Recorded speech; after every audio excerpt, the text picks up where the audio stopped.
Pasemos a Estados Unidos y hablemos de los mercados y de cómo podemos ver la previsión que se hace sobre cómo funcionan las elecciones en Estados Unidos y cómo ha sido en el pasado con respecto a los mercados. La corrección de mercado que estamos viendo ahora es una corrección real.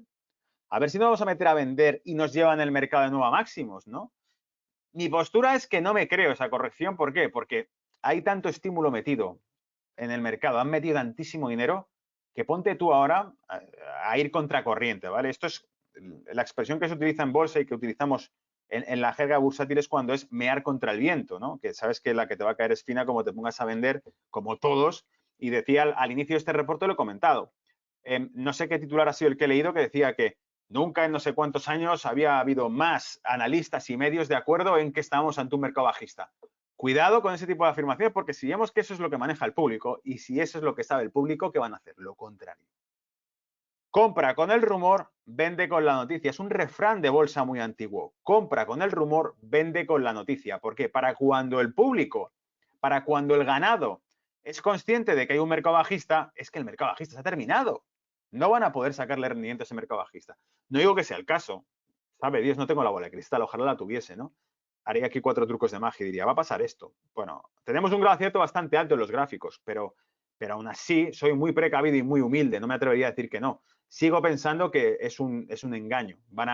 No van a dejar que el mercado esté bajista, sobre todo durante las elecciones, van a meterle mucha volatilidad, sin lugar a dudas, sí.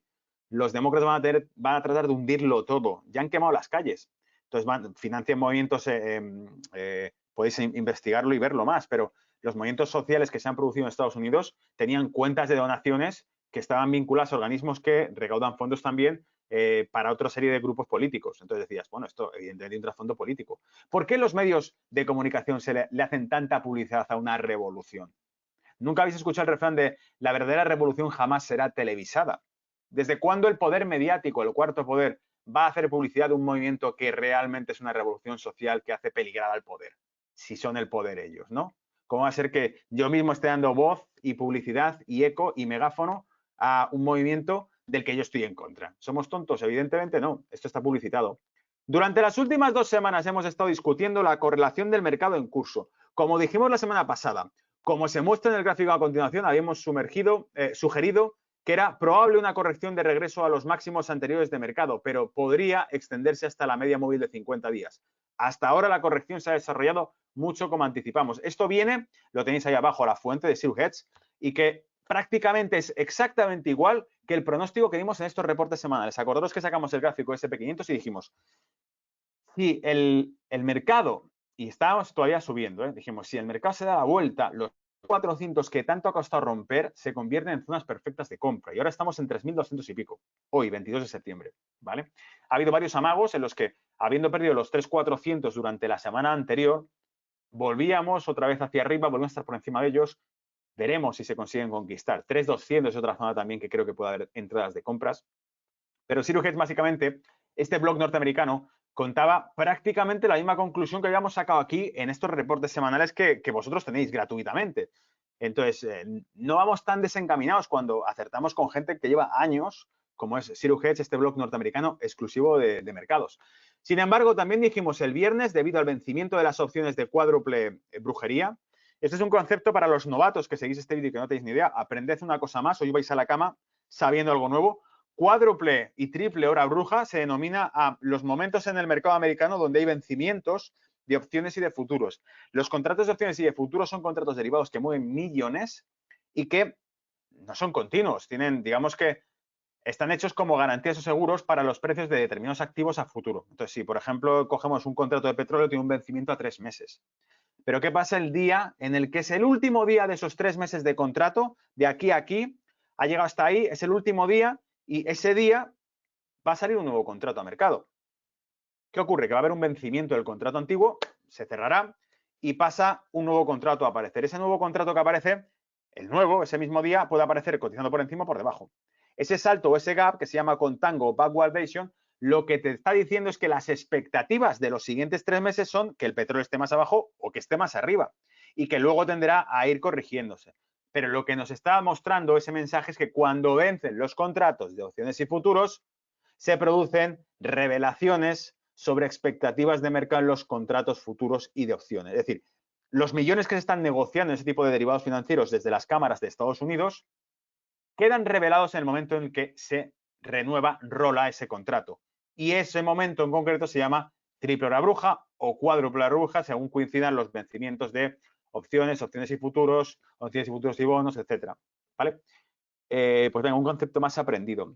Cuando todos los contratos de opciones para el mes de huelga actual vencen y se renuevan, que es lo que acabamos de explicar. El mercado abandonó el soporte de 50 días hábiles, la media móvil se refiere, como se muestra a continuación. La buena noticia, si quiere llamarlo así, es que el mercado mantuvo un nivel previo de soporte menor y permanece sobrevendido a corto plazo. Como tal, la ruptura de la media de 50 debe recuperarse a principios de la próxima semana.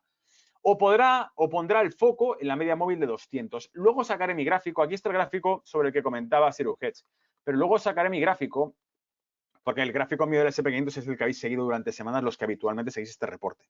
Y veréis que los niveles que teníamos marcados en ese gráfico son los que en realidad tenemos como referencia y van funcionando. Ahí podéis ver cómo está tocando la media de 50, pero como nos señala que, claro, si esto no funciona el soporte, la siguiente es la media de 200. No es tan, digamos que no simplificamos tanto. Nosotros tenemos otras zonas de compra importantes, por ejemplo, la que os he dicho de 3.200, que luego veremos por qué creo que es una zona de compra, pero incluso en este gráfico, voy a sacar rotulador, se puede ver. 3.200 aproximadamente serían las zonas de los gaps, ¿lo veis? Soporte y gap, máximo. ¿Veis esta zona? Pues esto es importante, ¿eh? Entonces, ¿qué ocurre? Que llegado a ese nivel, aquí hay otro máximo, puede que vuelva a entrar una compra ahí, o puede que no. Es que no lo sabemos, porque no tenemos la bola de cristal, pero sí son zonas en las que si se produjese, por decirlo así, en 3.200, una vela verde, una compra fuerte durante una sesión, 2, 3, que recupera mercado, a nosotros no nos sorprendería. ¿Por qué? Porque lo tenemos identificado como zonas importantes, zonas de gap, zonas de máximos anteriores. No es una sorpresa. Entonces, no tenemos que ir simplemente a ciegas. No, es que la media, tal. Además de la media, tenemos más recursos. No todo es la media, tenemos más recursos con los que decidir. Nuestro criterio no se basa solamente en eso, afortunadamente. ¿Dónde me he quedado? Si es que yo me enrollo un montón hablando. Elecciones presidenciales y resultados del mercado. Ha habido un poco de preocupación sobre las próximas elecciones. Dada la retórica desenfrenada entre la derecha y la izquierda, esto no es sorprendente. Los republicanos afirman que Biden colapsará el mercado.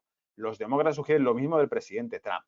Bueno, Trump está ahí y el mercado no ha colapsado. Decían lo mismo, nos dijeron que el mercado iba a colapsar. Los demócratas y los medios de comunicación que trabajan para ellos nos dijeron que el mercado colapsaba, pero Donald Trump ganó las elecciones y el dólar subió como la espuma y el S&P rompió máximos. Pero no venía un colapso si Donald Trump ganaba, que era un loco, que no tenía nada que hacer con Estados Unidos este hombre. Bueno, pues ahí lo tienes. En cambio, Biden, ¿habéis escuchado lo de Biden? Creo que fue el domingo, no sé, el domingo, ayer lunes, o ha sido el sábado o el viernes, no me acuerdo. Se ha puesto por ahí en redes sociales, Biden se le escapó, yo vi directamente el trozo en Twitter, ¿no? Del discurso, del speech que da, y dice, 200 millones de americanos morirán para cuando termine de hablar, o algo así.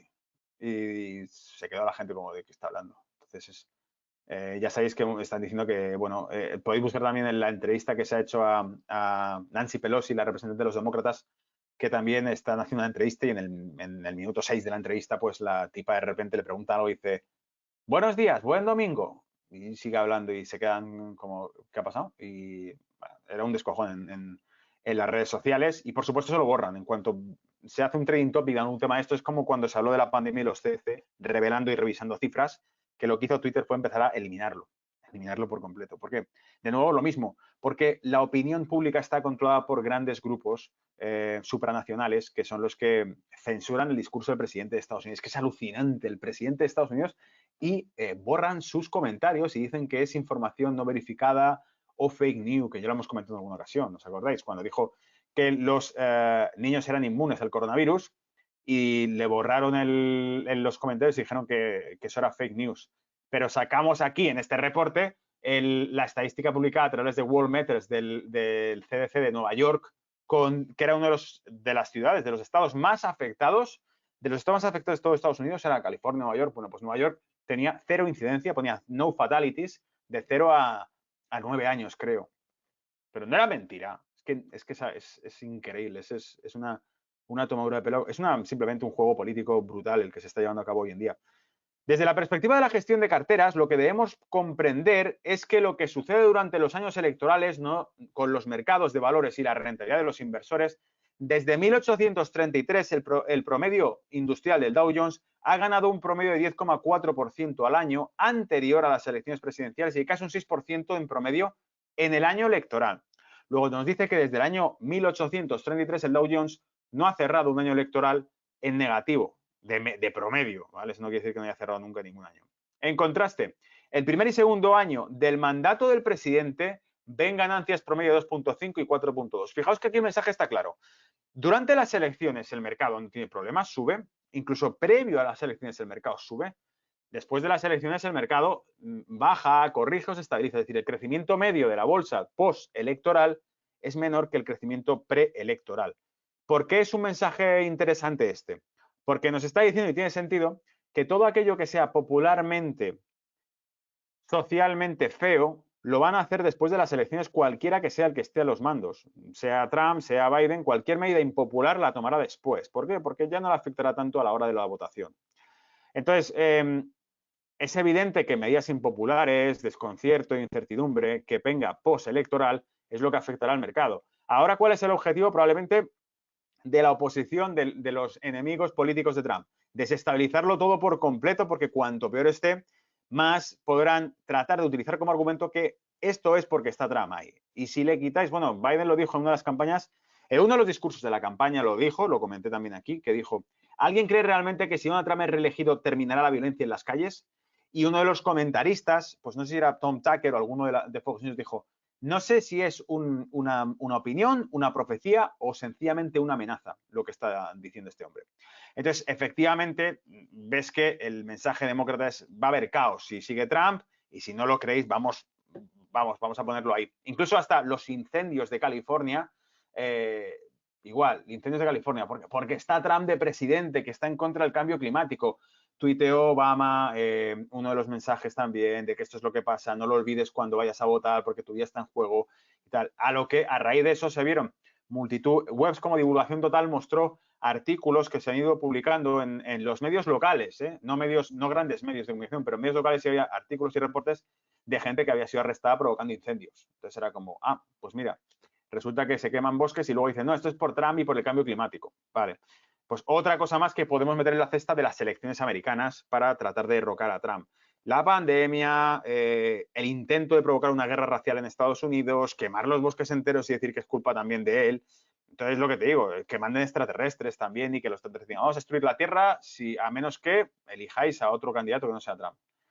En contraste, el primer y segundo año del mandato del presidente, vale, hemos dicho 2,5 a 4,2 de media, una notable excepción reciente a los rendimientos decentes del año electoral 2008, cuando el Dow Jones se hundió casi un 34%. Las devoluciones se basan únicamente en el precio y excluyen a los dividendos. Kiplinger, los datos de la siguiente tabla varían un poco de Kiplinger, ya que utiliza las devoluciones totales. Desde 1863 los mercados han ganado 35 de esos años, con pérdidas en solo 11, la gran mayoría de los casos. Y cuando dice devoluciones se está refiriendo a retornos, a beneficios. Desde la victoria del presidente Roosevelt en 1944 solo ha habido 2 derrotas durante los años de elecciones presidenciales, 2000 y 2008. Esos 2 años correspondieron a las .com, al crash de las .com, y a la crisis financiera. En promedio, las acciones obtuvieron su segundo mejor desempeño en los años de elecciones presidenciales. Como un índice de ganancias del 76%, de las probabilidades de que los mercados continúen ganando son altas. Alta probabilidad, en resumen, de que estadísticamente hablando funcionen. Solo que esto nos pone un precedente bastante feo. ¿Cuál? Que si durante el crash de las .com y el crash de la crisis de 2008 hubo posaño electoral, previo año electoral, colapso del mercado durante el periodo electoral, estamos en algo que podría y que muchos han descrito como peor que la crisis de 2008, peor que las .com, incluso las .com se ha vuelto a hablar de ellas ahora, precisamente por la subida que han tenido Nasdaq, que estaba como un caballo loco, ¿no? Subiendo en el mercado, y con un Amazon desbocado por completo, con un Tesla superinflado. Entonces, bueno, esto pues tiene también su trasfondo. Sin embargo, descarta por completo la no tan insignificante 24% de probabilidades de que el mercado bajista pueda reafirmarse, dada la actual debilidad económica. Además, dada la duración actual de los 12 años de mercado alcista en curso, las desviaciones más extremas de las medias a largo plazo y los problemas de valoración de cursos, un handicaper de Las Vegas podría aumentar un poco esas probabilidades. Luego no tienen claro del todo que, dado todo el mercado que llevamos acumulado con subidas, no se produzca una corrección más ahora que hay argumentos de sobra para hacerlo.